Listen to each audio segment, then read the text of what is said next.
இன்று சென்னை வருகிறார் தலைமை தேர்தல் ஆணையர் ஞானேஷ்குமார். சட்டப்பேரவை தேர்தல் தொடர்பாக இன்று புதுச்சேரியிலும் நாளை தமிழ்நாட்டிலும் இறுதிக்கட்ட ஆலோசனை. நாகர்கோவிலில் 1785 கோடி ரூபாய் மதிப்பிலான முடிவுற்ற திட்டப்பணிகளை தொடங்கி வைத்த முதலமைச்சர் மு.க. ஸ்டாலின். களியக்காவிளையில் 9 கோடியில் சாலைகள் அகலப்படுத்தப்படும் என அறிவிப்பு. களியக்காவிளை கன்னியாகுமரி சாலையில் அதிகமாக போக்குவரத்து நெரிசல் உள்ள பகுதிகளில் 9 கோடி ரூபாய் செலவில் சாலைகள் அகலப்படுத்தப்படும், மேம்படுத்தப்படும். ஒரு மாநிலங்களவை சீட் வேண்டுமென திமுக பேச்சுவார்த்தை குழுவிடம் கேட்பது குறித்து தீவிர பரிசீலனை. நியூஸ் 18க்கு தமிழ்நாடு காங்கிரஸ் மேலிட பொறுப்பாளர் கிரீஷ் சோடங்கர் பிரத்யேக பேட்டி. We have several demands and the Rajya Sabha's one seat is under serious consideration. AIADMK பிரிந்து கிடந்தால் சட்டமன்ற தேர்தலில் திமுக தான் வெற்றி பெறும் என்றார் அமித்ஷா. மோடி செய்தியாளர் சந்திப்பில் ஓபிஎஸ் பேட்டி. அவங்க அந்த அலையன்ஸ்ல இருக்க கூட்டணி அப்படியே தக்க வச்சிட்டு இருக்காரு. ஒரு ஆள் கூட வெளியேறல அந்த கூட்டணி. இந்த கூட்டணி இப்ப பலமான கூட்டணியா இருக்கு. உறுதியா அவங்கதான் ஜெயிப்பாங்க. நீங்க பிரிஞ்சு கிடக்குது எப்படி ஜெயிக்க முடியும் சொல்லுங்க அப்படின்னு என்ன கேட்டாரு ஐயா. புதிய கட்சியை தொடங்கினார் ஜெயலலிதாவின் நெருங்கிய தோழியான சசிகலா. கொடியை அறிமுகம் செய்த நிலையில் கட்சியின் பெயரை பின்னர் வெளியிடுவதாக பசும்பொன்னில் அறிவிப்பு.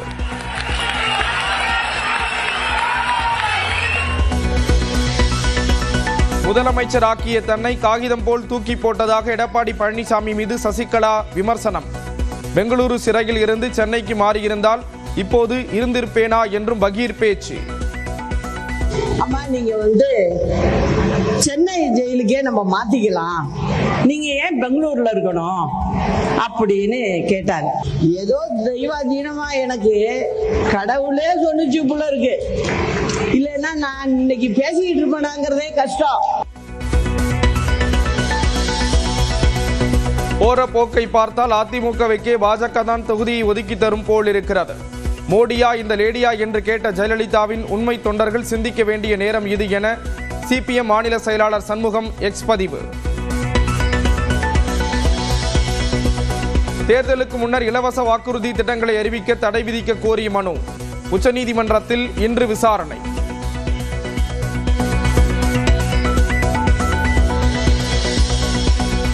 தென் தமிழ்நாடு மற்றும் வட தமிழ்நாட்டில் இன்று மிதமான மழைக்கு வாய்ப்பு.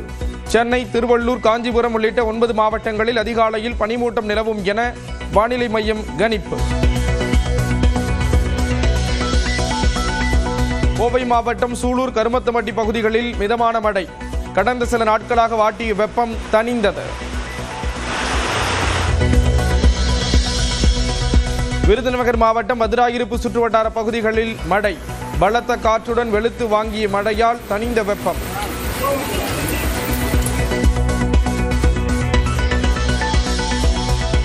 பிஎஸ்எல்வி தொடர் தோல்விகளுக்கு காரணம் என்ன?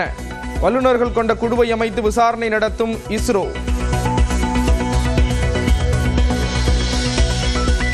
தாழ்த்தப்பட்ட மக்களின் வாழ்வு மேம்பட இன்னும் 200 ஆண்டுகள் கூட இடஒதுக்கீட்டை தொடரலாம். RSS தலைவர் மோகன் பகவத் கருத்து.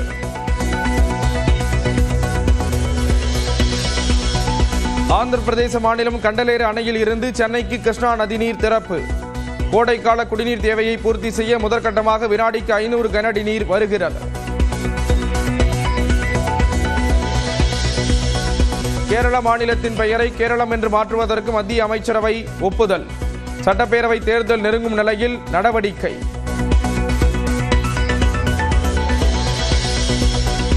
ஆந்திராவில் கலப்பட பாலை குடித்த 5 பேர் உயிரிழப்பு, 12 பேருக்கு தீவிர சிகிச்சை. பால் வியாபாரியை கைது செய்து சிறப்பு படை விசாரணை.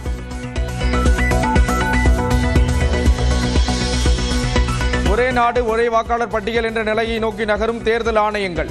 மாநில தேர்தல் ஆணையங்களில் வாக்காளர் பட்டியலை இந்திய தேர்தல் ஆணையத்துடன் பகிர்ந்து கொள்ள முடிவு.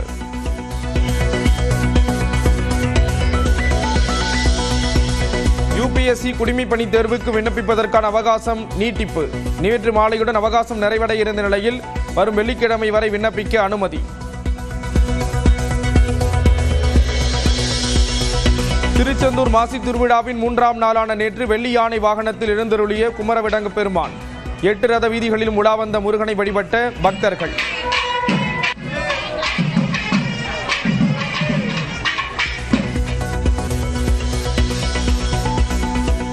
ஈரோடு மாவட்டம் திம்பம் மலைப்பாதையில் சிறுத்தை நடமாட்டம். இரவு நேரத்தில் கவனத்துடன் பயணிக்குமாறு வனத்துறை அறிவுரை.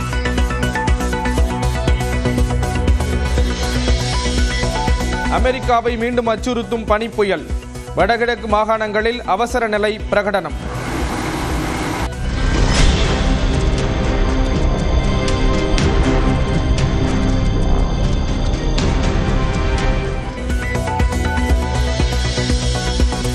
கூடுதல் வரி விதிப்பின் மூலம் பெற்ற தொகையை வட்டியுடன் திருப்பி வழங்க வேண்டும்.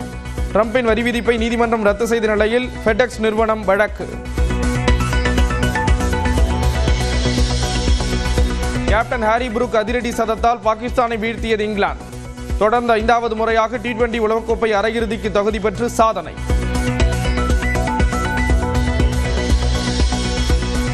T20 உலகக்கோப்பை அரையிறுதி வாய்ப்பை உயிர்ப்புடன் வைக்குமா இலங்கை?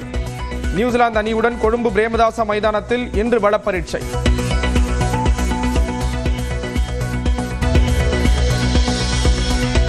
இன்று சென்னை வருகிறார் தலைமை தேர்தல் ஆணையர் ஞானேஷ்குமார். சட்டப்பேரவை தேர்தல் தொடர்பாக இன்று புதுச்சேரியிலும் நாளை தமிழ்நாட்டிலும் இறுதிக்கட்ட ஆலோசனை.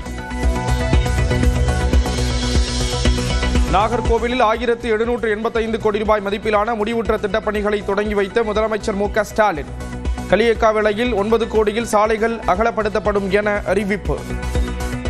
களியக்காவிளை கன்னியாகுமரி சாலையில் அதிகமாக போக்குவரத்து நெரிசல் உள்ள பகுதிகளில் 9 கோடி ரூபாய் செலவில் சாலைகள் அகலப்படுத்தப்படும், மேம்படுத்தப்படும். ஒரு மாநிலங்களவை சீட் வேண்டுமென திமுக பேச்சுவார்த்தை குழுவிடம் கேட்பது குறித்து தீவிர பரிசீலனை. நியூஸ் 18க்கு தமிழ்நாடு காங்கிரஸ் மேலிட பொறுப்பாளர் கிரீஷ் சோடங்கர் பிரத்யேக பேட்டி. We have several demands, and the Rajya Sabha's one seat is under serious consideration. AIADMK பிரிந்து கிடந்தால் சட்டமன்ற தேர்தலில் திமுக தான் வெற்றி பெறும் என்றார் அமித்ஷா. மோடி செய்தியாளர் சந்திப்பில் ஓபிஎஸ் பேட்டி. அவங்க அந்த அலையன்ஸ்ல இருக்க கூட்டணி அப்படியே தக்க வச்சிட்டு இருக்காரு. ஒரு ஆள் கூட வெளியேறல அந்த கூட்டணி. இந்த கூட்டணி இப்ப பலமான கூட்டணியா இருக்கு. உறுதியா அவங்கதான் ஜெயிப்பாங்க. நீங்க பிரிஞ்சு கிடக்குது எப்படி ஜெயிக்க முடியும் சொல்லுங்க அப்படின்னு என்ன கேட்டாரு ஐயா. புதிய கட்சியை தொடங்கினார் ஜெயலலிதாவின் நெருங்கிய தோழியான சசிகலா. கொடியை அறிமுகம் செய்த நிலையில் கட்சியின் பெயரை பின்னர் வெளியிடுவதாக பசும்பொன்னில் அறிவிப்பு.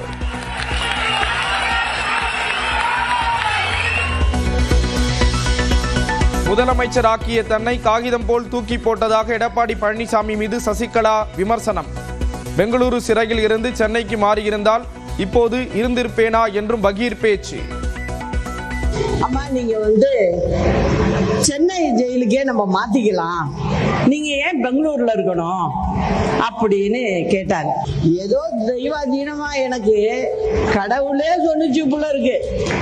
இல்லைன்னா நான் இன்னைக்கு பேசிக்கிட்டு இருப்பேனாங்கிறதே கஷ்டம். போற போக்கை பார்த்தால் அதிமுகவுக்கே பாஜக தான் தொகுதியை ஒதுக்கி தரும் போல் இருக்கிறது. மோடியா இந்த லேடியா என்று கேட்ட ஜெயலலிதாவின் உண்மை தொண்டர்கள் சிந்திக்க வேண்டிய நேரம் இது என சிபிஎம் மாநில செயலாளர் சண்முகம் எக்ஸ் பதிவு. தேர்தலுக்கு முன்னர் இலவச வாக்குறுதி திட்டங்களை அறிவிக்க தடை விதிக்க கோரிய மனு உச்சநீதிமன்றத்தில் இன்று விசாரணை.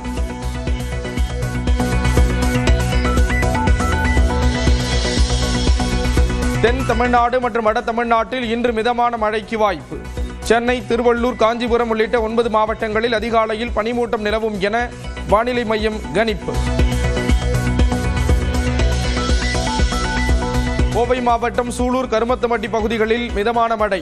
கடந்த சில நாட்களாக வாட்டிய வெப்பம் தணிந்தது. விருதுநகர் மாவட்டம் மதுராயிருப்பு சுற்றுவட்டார பகுதிகளில் மழை. பலத்த காற்றுடன் வெளுத்து வாங்கிய மழையால் தணிந்த வெப்பம்.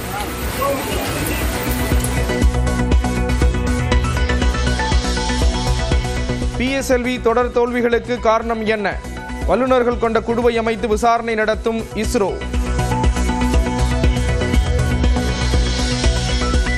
தாழ்த்தப்பட்ட மக்களின் வாழ்வு மேம்பட இன்னும் 200 ஆண்டுகள் கூட இடஒதுக்கீட்டை தொடரலாம். RSS தலைவர் மோகன் பகவத் கருத்து.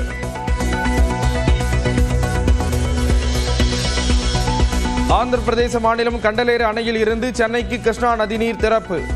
கோடைக்கால குடிநீர் தேவையை பூர்த்தி செய்ய முதற்கட்டமாக வினாடிக்கு 500 கனஅடி நீர் வருகிறது. கேரள மாநிலத்தின் பெயரை கேரளம் என்று மாற்றுவதற்கு மத்திய அமைச்சரவை ஒப்புதல். சட்டப்பேரவை தேர்தல் நெருங்கும் நிலையில் நடவடிக்கை.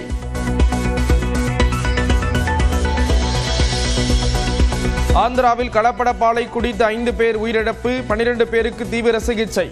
பால் வியாபாரியை கைது செய்து சிறப்பு படை விசாரணை.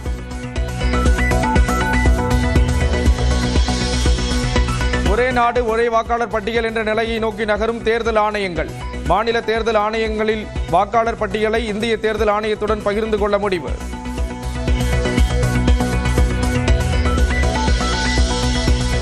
UPSC குடிமைப்பணி தேர்வுக்கு விண்ணப்பிப்பதற்கான அவகாசம் நீட்டிப்பு.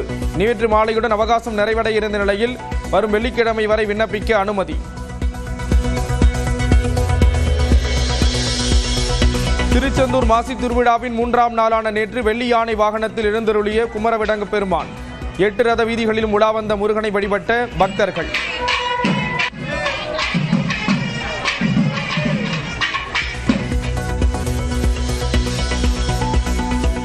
ஈரோடு மாவட்டம் திம்பம் மலைப்பாதையில் சிறுத்தை நடமாட்டம். இரவு நேரத்தில் கவனத்துடன் பயணிக்குமாறு வனத்துறை அறிவுரை.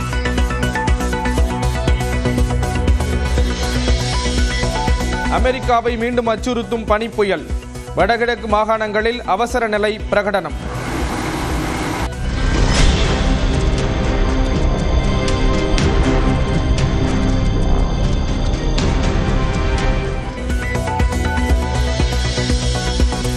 கூடுதல் வரி விதிப்பின் மூலம் பெற்ற தொகையை வட்டியுடன் திருப்பி வழங்க வேண்டும். ட்ரம்பின் வரி விதிப்பை நீதிமன்றம் ரத்து செய்த நிலையில் ஃபெடெக்ஸ் நிறுவனம் வழக்கு. கேப்டன் ஹாரி புரூக் அதிரடி சதத்தால் பாகிஸ்தானை வீழ்த்தியது இங்கிலாந்து. தொடர்ந்து 5வது முறையாக T20 உலகக்கோப்பை அரையிறுதிக்கு தகுதி பெற்று சாதனை.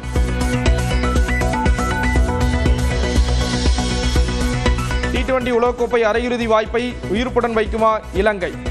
நியூசிலாந்து அணியுடன் கொழும்பு பிரேமதாச மைதானத்தில் இன்று பலப்பரீட்சை.